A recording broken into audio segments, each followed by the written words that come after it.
योगी के एक्शन से मचा भूचाल, छांगुर बाबा का किया पीड़िताओं ने चेहरा बेनकाब, खोल कर रख दी ऐसी सच्चाई, सपाइयों की हो गई टेंशन हाई, मिला अतीक से जुड़ा कनेक्शन। पूरे सिस्टम की खोली पीड़िताओं ने पोल, छांगुर बाबा का सामने आया पूरा झोल, नेपाल तक फैला था नेटवर्क। गुस्से में आए योगी, अब धर्मांतरण करने वालों का होगा पूरा हिसाब। यूपी में धर्मांतरण के नाम पर जो खेल चल रहा था, उसकी अब एक ऐसी सच्चाई सामने आई है जिसने सबको हिलाकर रख दिया। अफसरों से लेकर नेताओं तक ने सोचा भी नहीं, छांगुर बाबा के नेटवर्क का सबसे बड़ा खुलासा हुआ है। जो बाबा चमत्कार दिखाने का दावा करता था, जिसे आध्यात्मिक कहकर भीड़ सिर पर बिठाती थी, उसके एक के बाद एक ऐसे खुलासे हो रहे हैं जिसने पूरे सिस्टम को ही हिलाकर रख दिया है। लेकिन इस बीच जो सच सामने आया है, उसने राजनीति और पाप के गठबंधन की सारी पोल खोल दी है। दावा है कि अतीक अहमद से छांगुर बाबा के लिंक थे, यहां तक कि चुनाव प्रचार में भी छांगुर बाबा शामिल था। ये सच्चाई सामने आने के बाद हंगामा खड़ा हो गया है। वहीं अखिलेश के करीबियों की टेंशन बढ़ गई है, क्योंकि बाबा पर कुछ पीड़िताओं ने गंभीर आरोप लगाए हैं और योगी से गुहार लगाई है। उन्होंने क्या कुछ कहा है, सब आपको इस वीडियो में बताते हैं। लेकिन उससे पहले आपको अतीक से जुड़े छांगुर बाबा के कनेक्शन पर सारी जानकारी दे देते हैं। दरअसल छांगुर बाबा का राजनीतिक संरक्षण सामने आया है। पूर्व बीजेपी सांसद दद्दन मिश्रा के मुताबिक 2014 के लोकसभा चुनाव में छांगुर बाबा ने सपा के टिकट पर चुनाव लड़ रहे माफिया अतीक अहमद के लिए श्रावस्ती में प्रचार किया था। बाबा कई मंचों पर अतीक के साथ नजर आया और मुस्लिम बहुल इलाकों में वोट मांगता दिखा। दद्दन मिश्रा ने यहां तक कहा कि बाबा ने अतीक के दम पर मुस्लिम इलाकों में माहौल बनाने का काम किया और यहीं से उसकी राजनीतिक पकड़ और नेटवर्क मजबूत हुआ। बाबा ने न सिर्फ अपनी लोकसभा सीट छोड़ी, बल्कि अतीक जैसे माफिया का प्रचारक बन गया।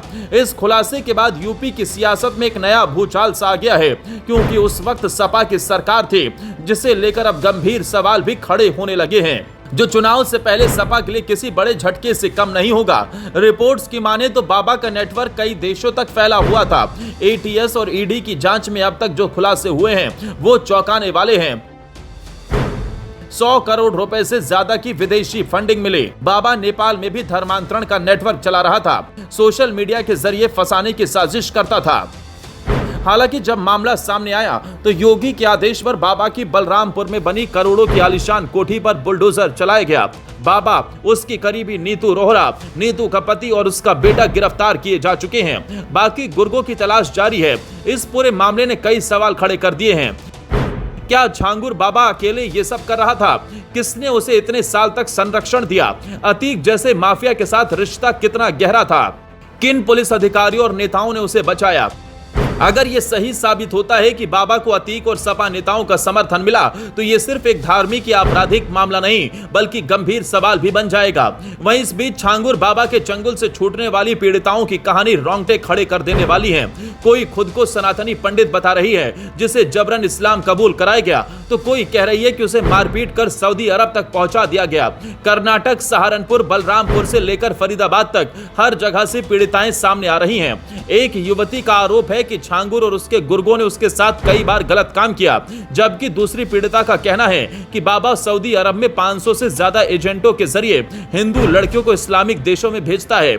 इन सभी पीड़िताओं ने योगी से न्याय की गुहार भी लगाई है। हालांकि बाबा की आलीशान कोठी गिराकर योगी सरकार ने साफ संदेश दे दिया है, चाहे जितना बड़ा नेटवर्क हो, चाहे कोई कितना भी ताकतवर हो, उत्तर प्रदेश की धरती पर धर्मांतरण को बर्दाश्त नहीं किया जाएगा।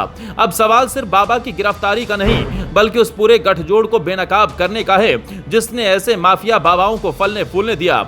यूपी का बुलडोजर अब उस अंधेरे की दीवारें तोड़ रहा है, जिसे बरसों से सियासत की छाव में छिपाया गया था। अब आगे क्या कुछ होता है, ये देखने वाली बात होगी।